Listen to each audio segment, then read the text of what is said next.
할렐루야. 네, 반갑습니다. 오늘도 귀한 시간, 또 하나님께서 베풀어 주신 큰 은혜가 우리 사랑하는 성도님들 모두에게 격에 차고 넘쳐나기를 소원합니다. 오늘은 로마서에 있는 말씀을 우리가 가지고 압도적 승리라는 제목으로 같이 우리가 말씀을 살펴보면서 하나님의 은혜를 나누고자 합니다.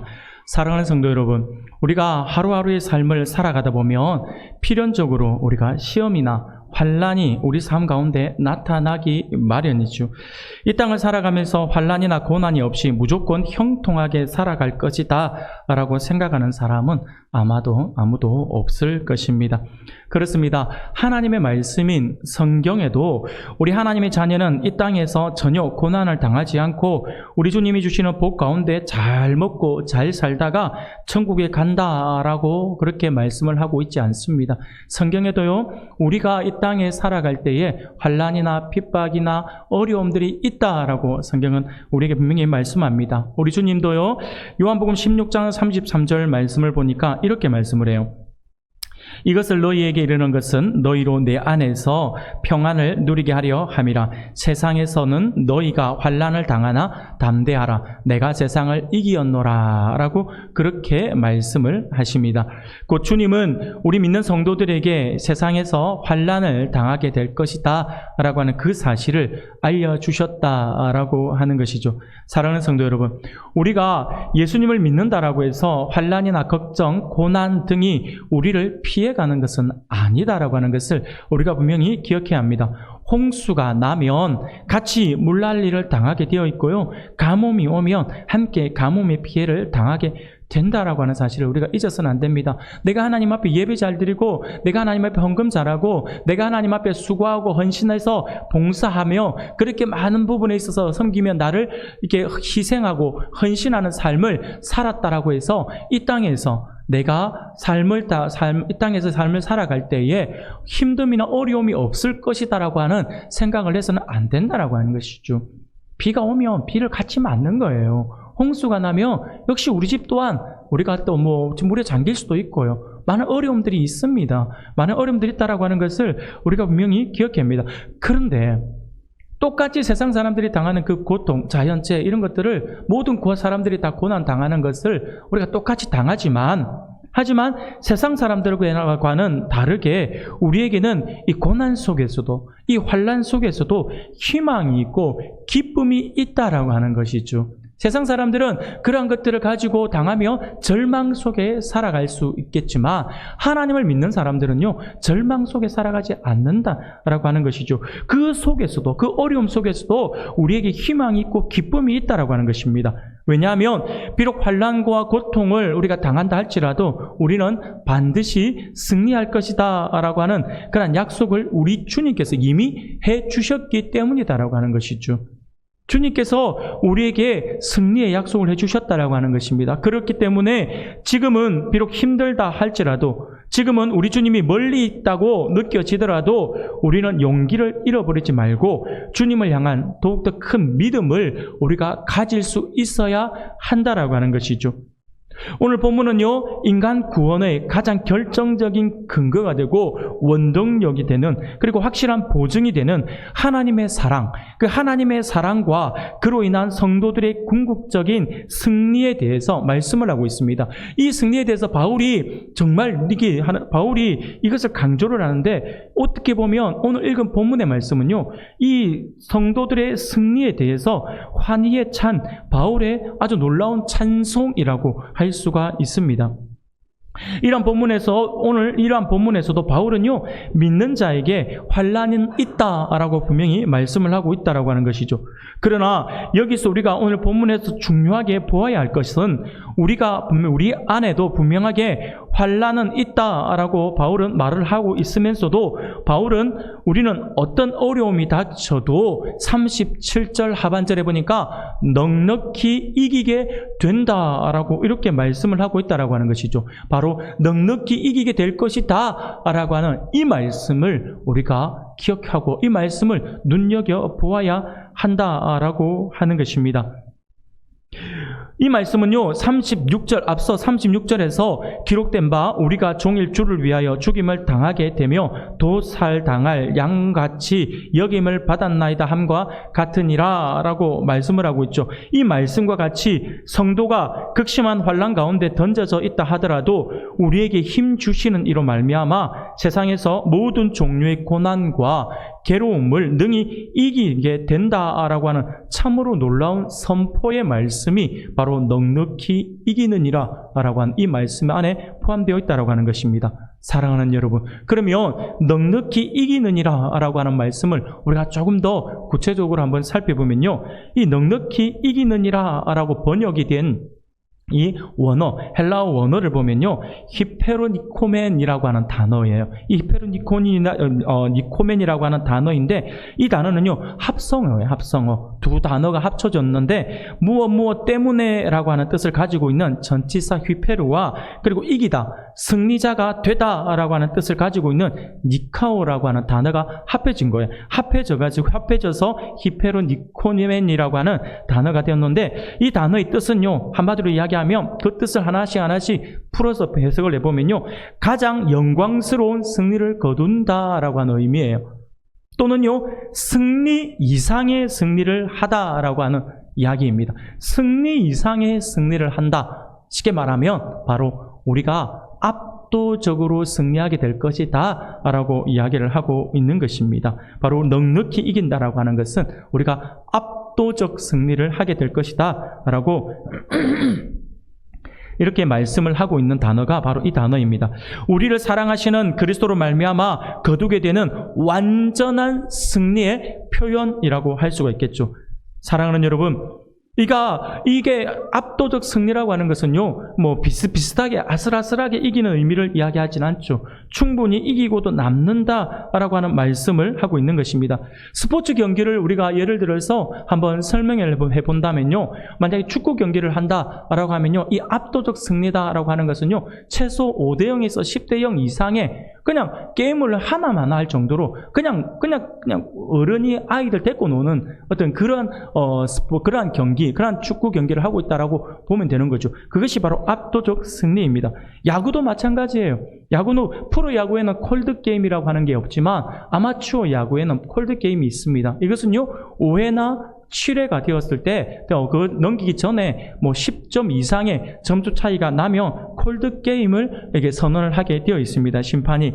그럼 이렇게 압도적 승리라고 하는 것은요, 그냥 상대방에게 그냥 콜드게임 할 정도로 그냥 그렇게 이긴다라고 하는 그 이야기를 하고 있는 것입니다. 그런데 재미있는 것은요, 뭐냐면, 이 스포츠 경기를 예를 들었으니까 간단하게 또 설명을 해드리면요, 재미있는 것은 이렇게 큰 점수 차이로 우리가 이기면요, 솔직히 여러분, 스포츠 경기를 여러분 좋아하시는지 모르겠는데, 스포츠 경기를 보다 보면 경기가 어떻습니까? 스포츠는 항상 아슬아슬해야 돼요. 아슬아슬하고 뭐 스릴 있게 뭐 엎치락 뒤치락 한다든지, 그래서 마지막에 역전하는 그런 쫄깃쫄깃한 그 경기, 그래서 손에 땀이 날 정도의 그 쫄깃한 경기, 그래서 마지막에 이기면 우리가 확 이겼다고 환호하는 그 경기를 우리는 참 재밌어 하잖아요.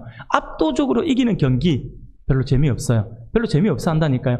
압도적으로 이긴다 그러면, 특히 우리나라 사람 같은 경우는요, 이 측은지심이라고 하는 게 있잖아요. 측은지심이라고 하는 게 있어가지고 압도적 경기를 하잖아요. 만약에 축구를 경기를 하는데 상대방이랑 시합을 하는데 벌써 전반전에만 5대0이 나왔어요. 5대0 우리가 이겨요. 그러면 사람들은 재미없다고 채널을 돌려요. 채널을 돌리든지 아니면 그때부터 현장에서 응원하는 사람은요, 우리를 응원하지 않습니다. 상대방에게 힘을 좀 내라고 상대방을 응원하게 되어 있죠. 별로 재미가 없으니까 오히려 상대방을 응원을 하는 모습을 보게 되거든요. 그래서 압도적으로 이기는 경기는 별로 재미가 없다라고 이야기를 해요. 그런데 있잖아요, 압도적인 경기도 진짜 재밌는 경기가 있어요.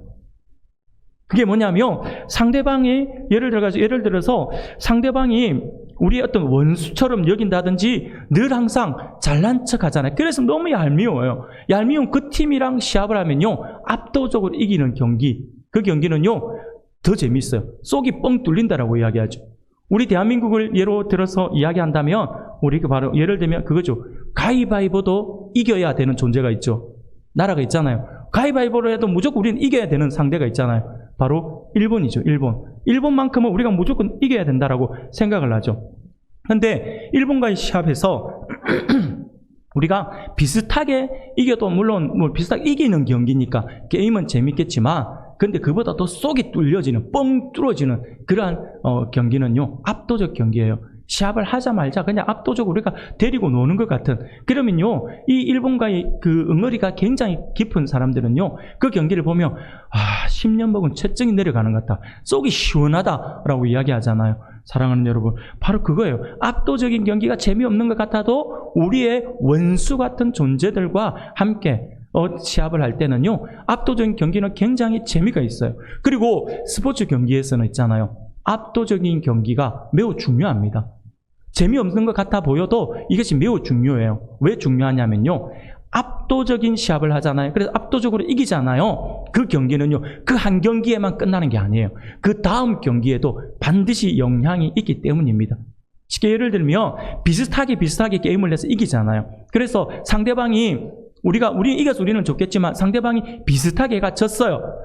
그럼 아깝다라고 하잖아요. 그러면 억울하다 생각이 들어요. 조금만 더 열심히 했으면 우리가 이길 수 있는데라는 생각이 들어요. 그러면 그 다음번 시합은 어떻게 합니까? 정비를 잘해요. 더 훈련을 하고 우리가 모자랐던 게 무엇인가라고 하는 걸 막 준비해가지고 그 다음 경기는 이겨보자라고 해서 막 붙으려고 하기 때문에 그 다음 경기가 좀 어려워질 수 있다라고 하는 것이죠. 근데 압도적 경기를 하잖아요. 만약에 우리가 축구 시합을 하는데 이미 10대 0으로 이겼어요. 앞에 경기에서.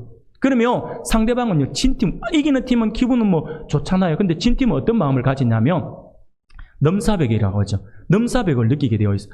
저 상대방은 우리가 넘을 수 없는 존재이구나 라고 하는 생각이 들어서 이미 시합을 하기 전에 주눅이 들어서 시합을 포기하는 경우들이 많아요. 이 경기는 포기하고 다음 경기를 준비하자라고 하게 된다라고 하는 것이죠. 그래서 압도적 승리는요, 스포츠 경기에서는요, 압도적 경기가 상대방이 좀 조롱하는 것 같고 상대방을 데리고 노는 것 같아도 전체적인 리그로 볼 때는요, 그 경기가 매우 중요합니다. 이길 때는 확실하게 이겨놔야지만 상대방이 우리를 보고도 다음번에 우리에게 한번 도전해보고 있다라고 하는 생각이 들지 못하게 만들기 때문에 이 압도적 승리는 매우 중요하다라고 할 수 있죠. 사랑하는 여러분, 왜 제가 이 이야기를 하고 있습니까? 지금 바울이 우리에게 이야기하고 있는 게 그 이야기예요.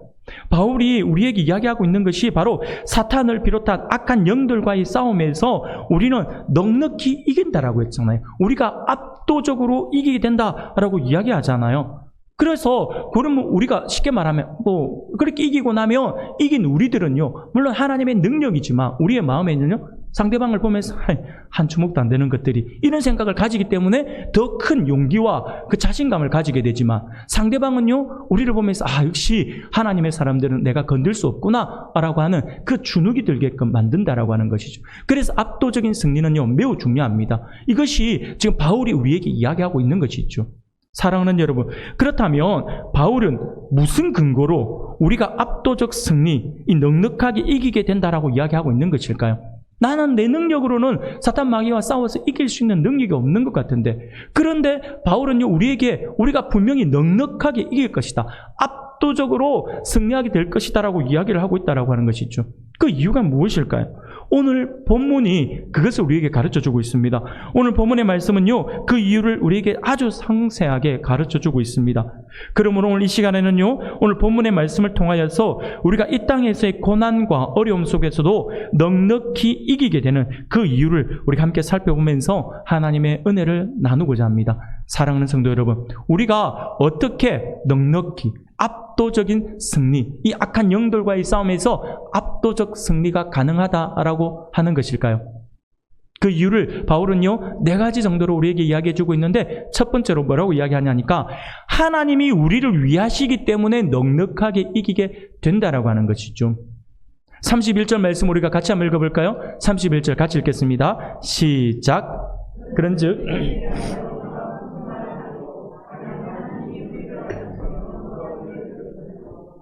아멘. 하나님이 우리를 위하시면 누가 우리를 대적하리요? 라고 말씀을 합니다. 사랑하는 여러분, 무조건 넉넉히 이기게 되는 첫 번째 이유로 바울이 이야기하고 있는 것이 하나님이 우리를 위하시기 때문이다 라고 말씀을 하고 있습니다. 쉽게 말씀을 드리면 하나님이 우리 편이다라고 하는 거예요. 하나님이 우리 편이다라고 하는 것이죠. 하나님이 우리 편인데 누가 감히 우리를 대적하고 누가 우리를 감히 대적하겠느냐라고 하는 것이죠. 영적 전쟁의 현장에서 살아가는 하나님의 백성들 모두는요, 모두는 대적하는 자들로부터 넉넉히 이길 수 있는, 곧 압도적 승리를 할 수 있는 은혜를 이미 보장받았다라고 하는 것을 이야기하고 있는 것입니다. 사랑하는 여러분, 어릴 때에 아마 우리 남성분들, 여성분들도 그렇겠지만 남성분들은 어릴 때 우리 친구들, 동네 친구라든지 아니면 학교에 있는 우리 초등학교 때 친구들과 많은 뭐 축구 경기나 야구나 아니면 어떤 시합 같은 걸 많이 했을 거예요. 했을 건데 저도 어릴 때 학교에서 축구, 야구 이런 걸 참 많이 했던 것 같아요. 근데 이 어릴 때, 어린 시절에 이렇게 뭐 축구 경기를 한다라고 하잖아요. 그러면요, 가장 경기를 하기 전에 가장 먼저 이제 우선적으로 해야 되는 게 있잖아요. 그 우선적으로 해야 되는 게 바로 편 나누기예요. 편 나누기. 편 나누기인데 그 편 나누기는 어떻게 합니까? 대부분 가위바위보를 비슷한 친구들끼리 뭉쳐서 가위바위보 두 사람씩 가위바위보를 한다든지, 그래서 이긴 팀, 진 팀 뭐 이렇게 한다든지, 아니면 앞에서 대표 두 명이 가위바위보를 해서 한 명씩 이제 데리고 뽑아가지고 나누어서 이렇게 두 편을 나누잖아요. 이 편 가르기가 참 중요합니다. 그런데 제가 어릴 때 제 기억으로 제가 5학년 정도 되었을까요? 우리 반에 정말 축구 잘하는 아이가 있었어요. 축구 정말 잘했어요. 이 아이는요, 제가 어릴 때의 제 시각으로 볼 때 이 친구는요, 이미 초등학생 수준이 아니었어요. 중학생, 더 넘어서 고등학생. 그래서 이 친구는 무조건 우리 학교에 축구부가 있었으며 축구부로 무조건 차출 때 나가야 될 그러한 친구였어요. 제가 볼 때는 지금의 뭐 메시나 호나우두보다 더 잘하는 것 같아요. 엄청나게 잘하는 거예요. 그냥 두세 명 제끼는 건 기본이에요. 그냥 공을 달고 공이 몸에 붙어 있는 것 같더라니까요. 혼자서 막 휘젓고 다니면 그렇게 골을 넣는데, 이 친구가 들어가면 최소 한 게임을 하면 3골, 4골은 기본적으로 넣어요. 그러면 편 가르기를 해요. 이 친구가 어느 편에 가느냐가 아주 중요한 거잖아요. 그래서 이 친구가 들어가 있는 편은 아이들은요, 이 친구가 우리 편에 들어왔기 때문에 이미 우리는 이겼다. 예! 하면서 시합도 안 했는데 벌써 우리는 이겼다. 이렇게 하는 거예요. 상대편은 어떻게 할까요? 이래 되는 거죠. 아니, 이건 안 된다. 우리 실린다. 안 돼. 실린다가 뭔지 아시죠? 죄송합니다. 사투리를 써가지고. 예. 우리 쪽에 조금, 실린다. 표준말이 우리가 조금 힘들다, 어렵다. 우리가 조금 부족하다. 뭐 이런 의미를 가지고 있죠. 우리가 실린다라고 하면서 안 하려고 하는 거죠. 사랑하는 여러분, 왜 제가 이 이야기를 드리는 것일까요? 같은 축구 시합을 해도 똑같은 나이에 똑같은 친구들인데 그 중에서 실력이 월등히 뛰어난 친구가 한 명이 어느 팀에 가든지 그 팀에 가면 그 팀 아이들은 사기가 올라가서 이긴다라고 생각을 하고요. 반대편 아이는 진다라고 생각을 하는 거예요. 사랑하는 여러분, 그 친구가 어느 편에 들어가느냐에 따라서 결정이 나는 거잖아요. 그런데 여러분들 보세요. 친구 한 명이 어느 팀에 들어가느냐에 따라서 그 게임을 좌지우지할 정도라고 한다면, 천지 만물을 창조하시고 천지 만물을 무에서 유로 만드신 능력의 우리 하나님이 우리 편이래요. 그 하나님 우리 편이래요. 그러면 우리 편인 우리는 어떻게 될까요? 이해가 되는 거죠. 나는 안 진다라고 하는 거예요. 내 능력이 뛰어나다가 아니에요. 하나님이 내 편이기 때문에 나는 질 수가 없다라고 하는 거죠.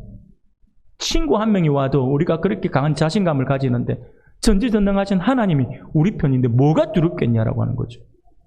지금 바울이 그 이야기하고 있는 것입니다. 사랑하는 성도 여러분, 마귀의 능력이 아무리 크고 강하다 할지라도 하나님이 내 편이시기 때문에 우리는 반드시 이긴다가 아니라 이길 수밖에 없다라고 하는 거예요. 지려고 해도 질 수가 없는 게임이에요. 하나님이 우리를 위하시기 때문에 우리는 압도적인 승리, 넉넉히 이기는 그 게임을 할 수 있다라고 하는 것이죠. 그래서 시편 기자는요, 시편 118편 6절 7절에서 이렇게 고백을 합니다. 여호와는 내 편이시라. 내가 두려워하지 아니하리니 사람이 내게 어찌할까. 여호와께서 내 편이 되사 나를 돕는 자들 중에 계시니 그러므로 나를 미워하는 자들에게 보응하시는 것을 내가 보리로다. 할렐루야.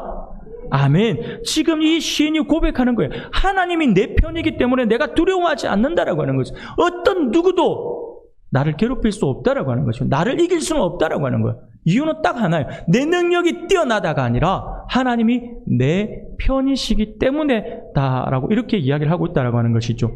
사랑하는 성도 여러분, 그러면 하나님이 우리를 위하시기에 우리가 넉넉히 이긴다, 압도적 승리를 한다라고 말씀을 드렸는데, 그러면 하나님이 우리를 위하신다, 우리 편이다, 우리를 위하신다 할 때 하나님이 우리를 어느 정도로 위할까요? 그것도 알아야 돼요. 하나님이 무조건 내 편이다, 나를 위하신다라고만 생각할 것이 아니라 하나님이 내 편이시고 나를 위하시는데 어느 정도까지 나를 위하시는지를 알아야지만 내가 더 큰 확신을 가질 수가 있는 거예요. 하나님이 얼마나 어느 정도로 우리를 위하실까요? 로마서 8장 32절이에요.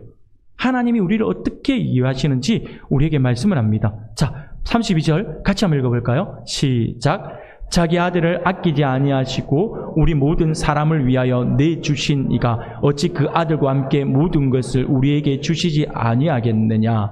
할렐루야. 아멘. 그의 아들을 주시기까지 우리를 위하신다라고 하는 거예요. 하나님이 자기 아들을 내어주실 정도로 나를 위하신다라고 하는 것이죠. 그리고 또한 로마서 5장 8절을 보면 아주 놀라운 고백을 하죠. 로마서 5장 8절입니다. 같이 읽겠습니다. 시작.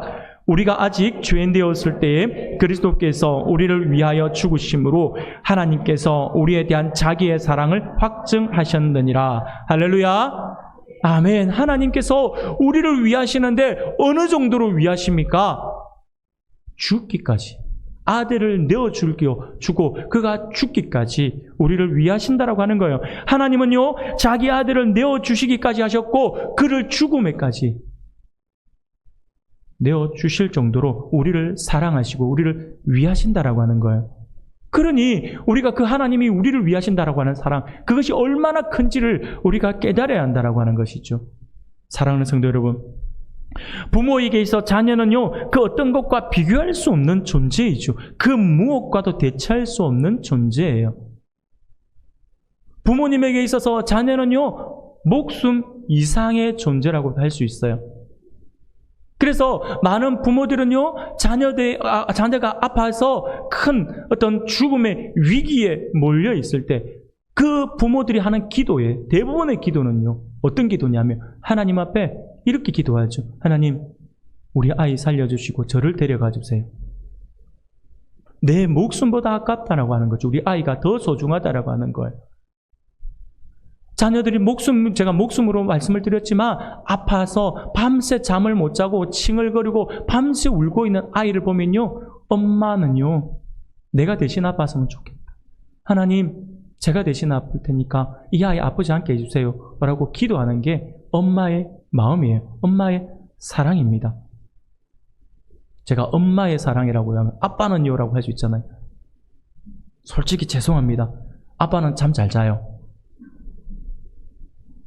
사랑하는 여러분, 그렇다고 해서 부성애가 약하다라고 말씀을 드리는 것은 아닙니다. 조금 둔하다라고 말씀을 드리는 것뿐입니다. 그러나 그 사랑은 똑같습니다. 자녀를 대신하고 싶은 그 사랑은 똑같아요. 사랑하는 여러분, 부모의 사랑이에요. 자녀는요, 그 존재 자체로 이미 부모들에게 가장 소중한 존재이죠. 마찬가지예요. 하나님과 우리 성부 하나님과 성자 하나님의 관계로 우리가 한번 생각해 봅시다.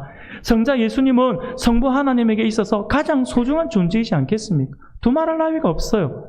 그런데 그 가장 소중한 존재를 우리를 위해서, 아니 나를 위해서 내어주셨다라고 하는 거예요. 우리를 얼마나 사랑했습니까?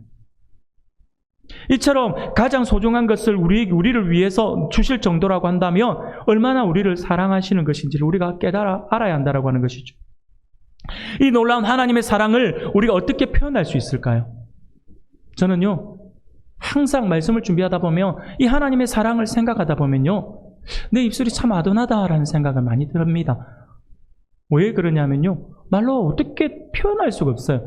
하나님의 큰 사랑을, 지극한 그 사랑을 뭔가 말로 표현을 하고 싶은데, 그 엄청난 사랑을 표현하고 싶은데, 제가 알고 있는 지식, 제가 알고 있는 이 언어의 어떤 능력으로는요, 표현할 방법이 없어요. 뭐라 표현하고 싶은데 표현할 방법이 없어요. 예전에 어느 CF에서 그러잖아요. 자기 물건 하나 팔려고. 참 좋은데, 이거 참 좋은데, 뭐라 말로 표현할 수가 없네. 참 좋은, 이런 CF도 있었잖아요. 하나님의 사랑이 그런 거예요. 뭐라 표현할 수가 없어요. 어떻게 표현할 줄 모르겠어요. 이 안에 있는 그 하나님을 향한 그 사랑이 깨달아지는데, 근데 그 사랑은 표현할 방법이 없어요. 사랑하는 여러분, 예수님을 주셨다라고 하는 것이 바로 그거예요. 예수님을 주셨다라고 하는 것은 그의 생명, 그의 피를 주신 것이죠. 예수 그리스도의 피로 우리의 모든 죄를 씻어 주셨다라고 하는 것입니다. 이것보다 더 큰 사랑이 어디에 있을까요? 이보다 더 큰 사랑은 없는 줄 믿습니다. 아들을 내어주시기까지 사랑을 하셨잖아요. 사랑하는 성도 여러분, 우리가 왜 넉넉히 이긴다라고 바울이 이야기하고 있습니까? 하나님이 우리를 위하시기 때문입니다. 자기 아들을 주셨고 아들과 함께 모든 것을 주실 정도로 우리를 위하시기 때문에 우리는 무조건 넉넉히 이길 수밖에 없다라고 하는 것이 바울이 오늘 우리들에게 이야기해 주고 있는 내용입니다. 우리는 넉넉히 이깁니다. 두 번째로 우리가 어떻게 넉넉히 이기게 되는 것일까요? 두 번째는요, 하나님이 우리를 의롭다 하시기 때문이에요. 오늘 성경에서 우리를 그것을 우리에게 이야기해 주고 있습니다. 33절 말씀을 우리가 같이 한번 읽어볼까요? 같이 읽겠습니다. 시작. 누가 능히 하나님이 택하신 자들을 송사하리요. 의롭다 하신 이는 하나님이시니. 아멘. 누가 능히 하나님의 택하신 자들을 송사하리요. 의롭다 하시는 하나님이시다라고 말씀하죠. 사랑하는 여러분, 넉넉히 이긴다라고 하는 말은요, 우리가 이 땅에서의 우리를 넘어뜨리려고 하는 사탄의 수많은 도전과 영적 전쟁에서 능히 이겨 충분히 우리가 천국으로 들어간다라고 하는 그 의미를 이야기하고 있는 것이죠. 그런데 문제는 뭐냐면요, 사탄은 분명히 우리가 이긴 존재입니다. 우리 힘이 아니라 하나님의 능력으로, 우리와 함께 하시는 그분의 힘으로 우리는 능히 이깁니다. 그런데 문제가 있어요. 어떤 문제냐면 사탄은 우리가 생각하는 것 이상으로 끈질긴 존재예요. 아주 끈질긴 존재예요. 우리가 하나님의 자녀가 되었다고 해서 우리를 포기할까요? 절대 포기하지 않습니다. 우리를 넘어뜨리는 거 포기할까요? 안 포기합니다. 사탄은요, 우리가 생각하는 것 이상으로 끈질긴 존재예요. 그는 결코 포기하지 않습니다. 우리가 이겼다 싶으면 또다시 다가와서 우리를 유혹합니다. 그래서 우리를 계속해서 유혹해요. 이제는 됐다. 하나님 우리와 함께 하신다는 확신이 들어서 내가 구원의 확신을 가지고 내가 자신 있게 살아갈 수 있겠다 싶어서 하나님이 나와 함께 하신다라고 하는 확신이 생겨서 이제 됐다 싶으면요, 마귀는 언제 다가왔는지 우리에게 다가와서 우리를 유혹하죠. 게으름으로 다가옵니다. 나태함으로 다가옵니다. 어느 순간 내가 됐다 싶으면 어느 순간 나에게 다가와서 나에게 귀찮음이라고 하는 것을 불어넣죠. 게으름이라고 하는 걸 불어넣어요. 나태함이라고 하는 것을 불어넣어요. 그래서 내가 하나님 앞에 예배드리는 것을 게으르게 만들고요, 기도하는 것을 소홀히 여기게 만든다라고 하는 것이죠. 내가 새벽에 기도해야 되는데 내 몸이 더 피곤하게 느껴지게 만든다라고 하는 거예요. 여러분, 새벽에 와서 기도합시다라고 하면 우리 대부분 피곤해서 아침에 일을 하다 밤늦게까지 밤늦게 자다 보니 아침에 못 일어나서 라고 이야기를 하잖아요. 맞아요. 피곤해요. 피곤하시기 때문에 쉬어야 되는 건 맞아요.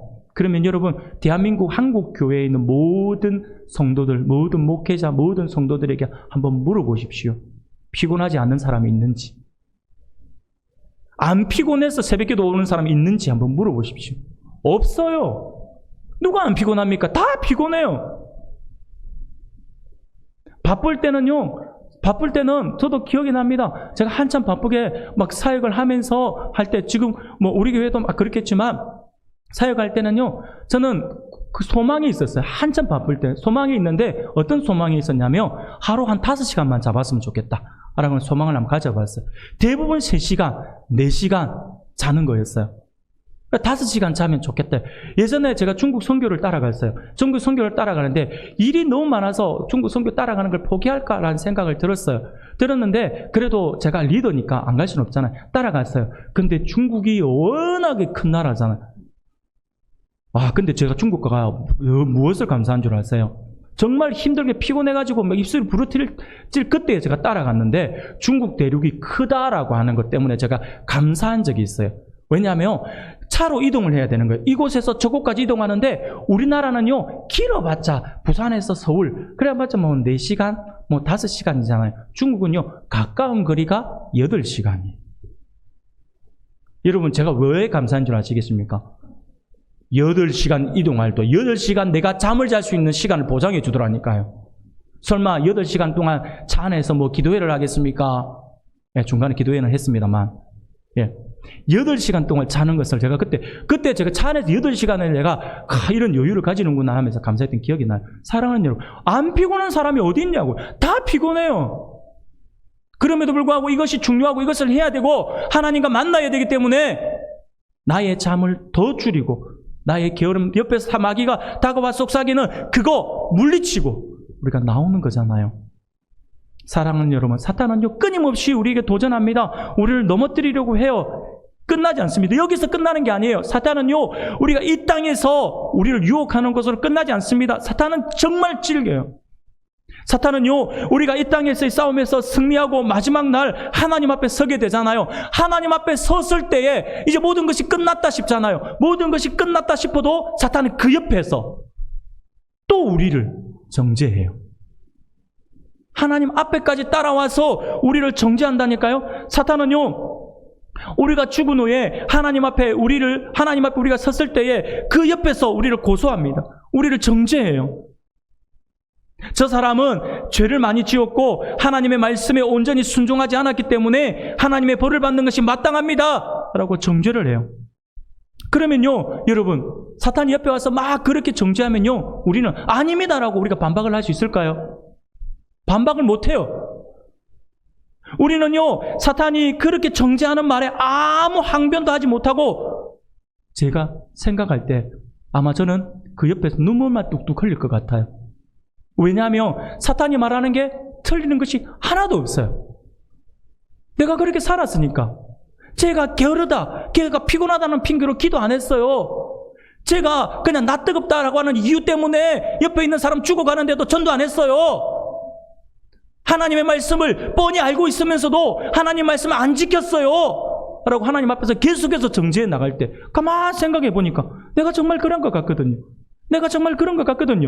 그래서 아무 할 말이 없어요. 아무 할 말이 없을 것 같아요. 그냥 눈물만 뚝뚝 흘릴 것 같아요. 나를 자신을 돌아보니 사탄이 하는 말이 쪼목쪼목 다 맞는 말 같이 들려지기 때문이죠. 사랑하는 여러분, 그런데 너무나도 놀라운 사실이 있어요. 너무나도 놀라운 사실은 뭐냐면요, 사탄이 우리가 하나님 앞에 섰을 때에 그 옆에서 끊임없이 우리를 정죄하고 우리를 힘들게 하고 우리의 마음을 아프게 하고, 그래서 내가 뭔가 반박을 하고 싶은데도 반박하지 못할 만큼 내가 그렇게 살아온 나의 그런 치부들을 끊임없이 끄집어내서 이야기를 하고 있는 그 정죄함 가운데서도 우리에게 주는 놀라운 사실은요, 그 사탄의 그 어떠한 정죄라 하더라도 그 정죄가 우리를 어떻게 하지 못한다라고 하는 거예요. 우리를 어떻게 하지 못한다라고 하는 것은 무엇이냐면 하나님의 그 사랑을 끊지 못한다라고 하는 것이고 우리의 구원을 취소시키지 못한다라고 하는 거예요. 사탄의 정죄로 인하여 우리가 어떻게 되는 것이 아니라고 하는 것이죠. 왜냐하면 우리의 의로우신 재판장이신 하나님은 재판장으로서 우리가 상상할 수 없는 판결을 내려주시기 때문입니다. 사탄의 그 많은 정죄에 대해 의로우신 우리 하나님은 아마도 이렇게 이야기하실 것 같아요. 옆에서 우리가 하나님 앞에 섰을 때에 끊임없이 우리를 정죄하는 그 사탄을 향하여서 하나님께서 이렇게 말씀하실 것 같아요. 사탄아, 그렇지 않다. 그는 비록 많은 죄를 지어 너의 정죄함을 받고 있을지는 모르지만 나의 아들 예수 그리스도를 믿음으로 모든 죄를 사함 받았느니라. 그러므로 그는 이제 더 이상 죄인으로 불리는 것이 아니라 나의 이름으로 의롭다 칭함을 받는 의인인 것이다. 그러니 그는 천국 백성이 맞다라고 말씀을 하실 것 같아요. 할렐루야. 이게 하나님의 은혜인 거예요. 아무리 정죄해도 하나님의 그 정해진 그것을 거부할 수가 없다라고 하는 것, 그것을 바꿀 수가 없다라고 하는 것이죠. 사랑하는 여러분, 하나님이 우리를 의롭게 하신다라고 하는 거예요. 하나님 우리를 의롭다 하는데 누가 정죄하냐고요.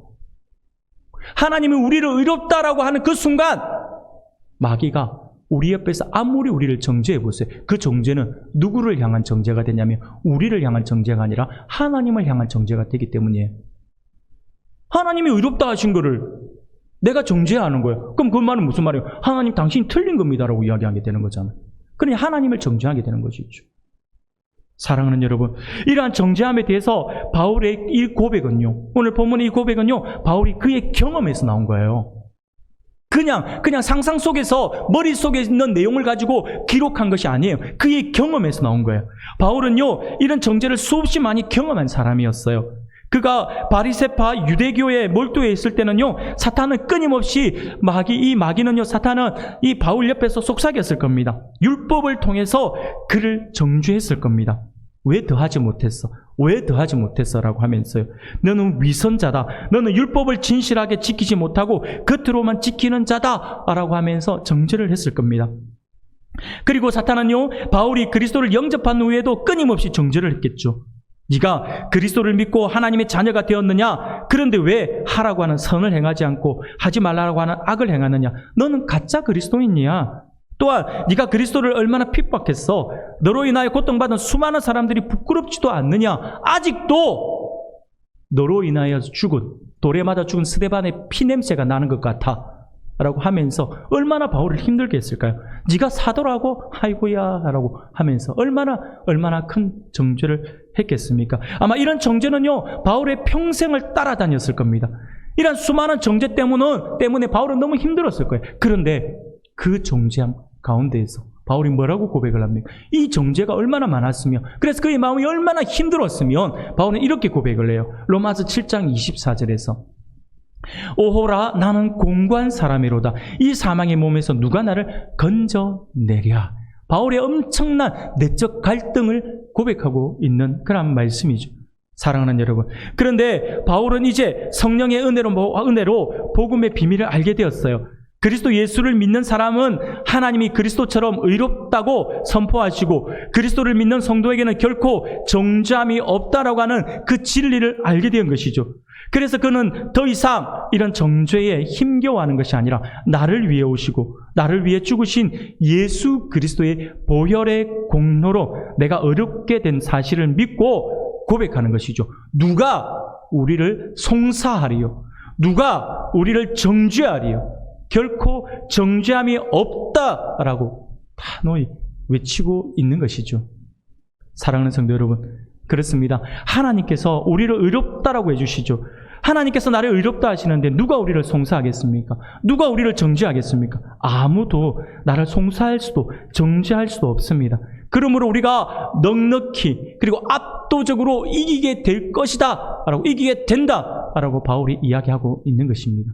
세 번째로 우리가 어떻게 넉넉히 이기게 되는 것일까요? 예수님이 우리를 위해 지금도 간구하시기 때문이다라고 하는 거예요. 34절입니다. 34절 우리가 같이 읽어볼까요? 시작. 누가 정죄하리요? 죽으실 뿐 아니라 그는 하나님 우편에 계신 자요 우리를 위하여 간구하시는 자신이라. 아멘. 예수님은 부활 승천하셔서 하나님 보좌 우편에 앉아 계시죠.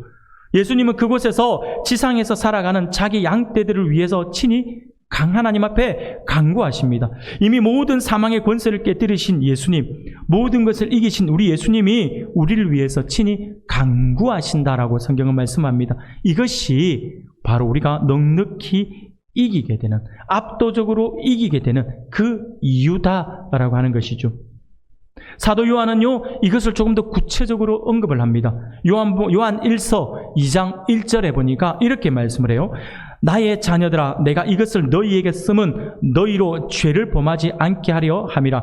만일 누가 죄를 범하여도 아버지 앞에서 우리에게 대언자가 있으니 곧 의로우신 예수 그리스도시라. 아멘. 바로 주님이 중보자가 되신다라고 하는 거예요. 지금도 우리를 위해서 간구하시는 그분이 우리의 중보자이기 때문에 그 누구도 우리를 그 하나님 넉넉히 이긴 그 이김을 빼앗아갈 수 없다라고 하는 것이죠. 사탄은 지금도 하나님 앞에 달려가서 하나님의 자녀들이 잘못한 것을 낱낱이 고자질하면서 우리가 얼마나 나쁜 사람인가를 드러내려고 하고 있을 것입니다. 하나님과 우리 사이를 이간질하려고 하는 존재이죠. 그러나 바로 그때에 하나님 우편에 계신 우리 예수님께서 우리를 변호해 주신다라고 하는 것이죠. 그러므로 사탄의 그 어떤 정죄함도 우리를 넘어뜨리지 못한다라고 하는 것입니다. 그렇기 때문에 우리가 넉넉히 이길 수 있다라고 하는 사실을 바울은 우리에게 이야기하고 있는 것이죠. 마지막 네 번째로 우리가 어떻게 넉넉히 이기게 되는 것일까요? 바울은 이렇게 이야기합니다. 바로 끊을 수 없는 하나님, 끊을 수 없는 그리스도의 사랑 때문이라고요. 35절부터 39절까지의 말씀에서 그것을 구구절절히 바울이 이야기하고 있습니다. 그리스도의 사랑이 우리를 보호하고 있기 때문에 우리가 넉넉히 이기게 된다라고 하는 것이죠. 하나님의 사랑이 자기 아들까지 내어주신 사랑이라고 한다면 그리스도의 사랑은 나를 위해서 자신의 물과 피를 다 쏟기까지 모든 것을 내어주신 사랑이죠. 예수님은 자기 피로 우리를 사신 것입니다. 그러므로 예수님이 우리 한 사람 한 사람을 바라보실 때에 어떤 마음을 가지고 계실까요? 자기의 피로 샀는데, 자기의 피값으로 산 존재가 우리인데 우리를 그냥 사서 그냥 내버려 두는 것이 정상일까요? 아니죠. 내 피로 산 존재는요, 그가 계속해서 쳐다볼 수밖에 없는 거죠. 우리의 부모가, 우리의 자녀가 그만큼 소중한 이유는요, 바로 내 몸에서 태어난 존재이기 때문이죠. 그것 때문이죠. 그렇기 때문에 우리는 어디를 가더라도 수많은 자녀들 가운데 유치원이면 유치원, 초등학교면 초등학교 학생들이 수많은 아이들이 보여도 부모의 눈에는요, 자기 자녀밖에 안 보이는 거예요.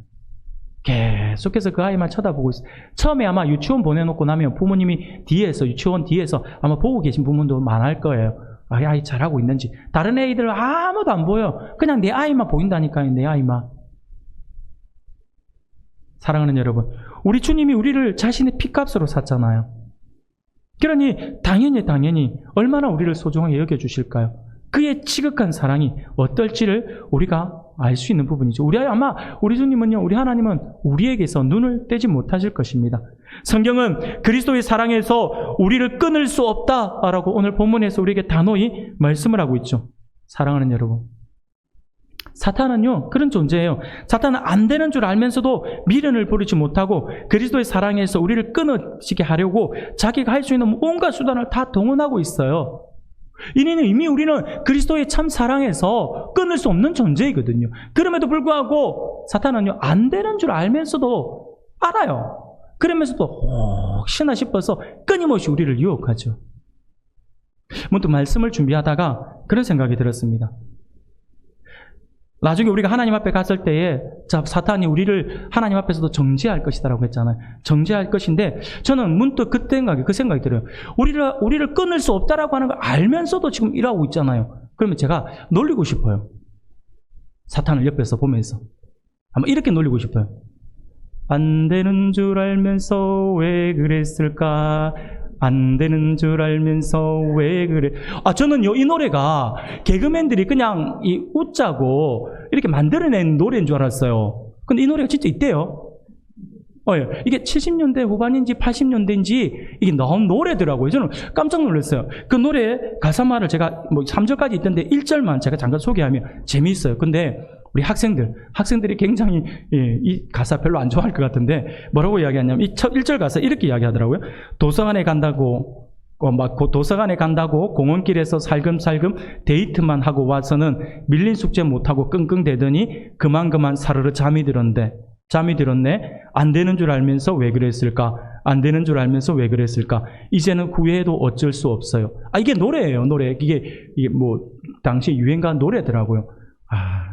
2절에는 보니까 공부한다고 해놓고 공부도 안 하고 막 놀다가 시험지 받았는데 백지만 아무것도 못 쓰고 연필만 굴리고 있다, 그런 내용이더라고요. 그러면서 하는 이야기가 안 되는 줄 알면서 이렇게 하더라고요. 사랑하는 여러분,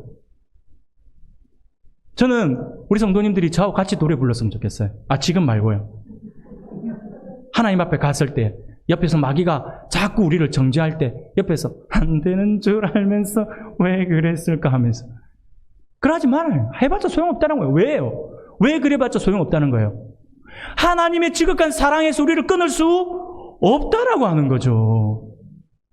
사탄은요, 미련스럽게 보일 정도로 안 되는 줄 알면서도 끝까지 그 미련을 버리지 못하고 그리스도의 사랑에서 우리를 끊어지게 하려고 온갖 수단을 다 동원합니다. 그래서 우리에게 환난과 공고와 핍박과 기근과 적신과 위험과 칼의 위협을 가지고 우리를 공격한다라고 오늘 본문은 우리에게 이야기하고 있죠. 그러나 우리가 염려할 필요가 없습니다. 우리가 혹시 하루하루의 삶을 살아가면서 혹시나 이 바울이 이야기하는 것처럼 환난이나 공고나 핍박이나 기근이나 적신이나 위험이나 칼의 고난을 받는다 할지라도 염려하지 말 것은 이런 것들이 우리를 그리스도의 사랑에서 전혀 끊을 수가 없다라고 하는 것이죠. 그래서 우리가 넉넉히 이기게 된다라고 하는 거예요. 사랑하는 성도 여러분, 오늘 하나님께서 우리에게 주시는 말씀을 기억할 수 있기를 바랍니다. 우리가 하루하루를 살아가다 보면 우리를 힘들게 하고 우리를 위협하고 우리를 유혹하는 많은 것들이 있을 수 있습니다. 아니, 고난이 없을 수는 없죠. 그것은 우리를 성장시키기 위한 하나님 하나의 어떻게 보면 과정이라고 할 수가 있습니다. 하지만 이런 모든 것들은 결코 예수 안에 있는 우리를 넘어뜨릴 수가 없어요. 그래서 혹시 지금 내가 힘들고 어려운 상황 속에 있다라고 한다면 낙심할 필요가 없어요. 지금 당연히 힘들겠죠. 어렵겠죠. 숨이 막히는 것 같고 앞이 안 보이는 것 같아서 정말 힘들게 느껴질 수 있습니다. 그러나 우리가 믿음을 잃지 말아야 합니다. 우리는 그것으로 인해 넘어지는 존재가 아니에요. 반드시 우리는 그것으로부터 이겨내는 존재이죠. 하나님께서 그렇게 해주시는 것이니까요. 사랑하는 여러분, 반드시 우리는 넉넉히 그 모든 것을 이길 수 있습니다. 우리가 왜 세상에서 넉넉히 그리고 압도적으로 이길 수 있는 것일까요? 오늘 말씀을 기억할 수 있기를 바랍니다. 하나님이 우리를 자기 아들을 주시기까지 위하시기 때문이죠. 또 하나님이 나를 의롭다고 선언해 주시기 때문이죠. 그리고 예수님이 나를 위하여 친히 간구하시기 때문이고 모든 세상의 환난을 이길 수 있도록 그리스도의 사랑이 나를 감싸안고 있기 때문에 우리는 반드시 이기게 될 것인데 그냥 이기는 것이 아니라 넉넉히 압도적으로 승리하게 될 것이다라고 하는 것이죠. 눈에 보이지 않는 환난을 이길 수 있도록 하나님의 사랑이 나를 감싸고 있습니다. 그래서 우리가 기억하면서 비록 내 자신을 볼 때는 연약하지만 그럼에도 불구하고 세상에서 넉넉히 그리고 압도적으로 이기고 천국에서 영원한 안식을 누린다라고 하는 사실을 우리가 굳게 믿고 나감으로써 날마다 우리 주님 주시는 승리자의 삶을 통하여 하나님께 모든 영광 돌려드리는 우리 모든 성도님들이 다 되시기를 주님의 이름으로 축원합니다.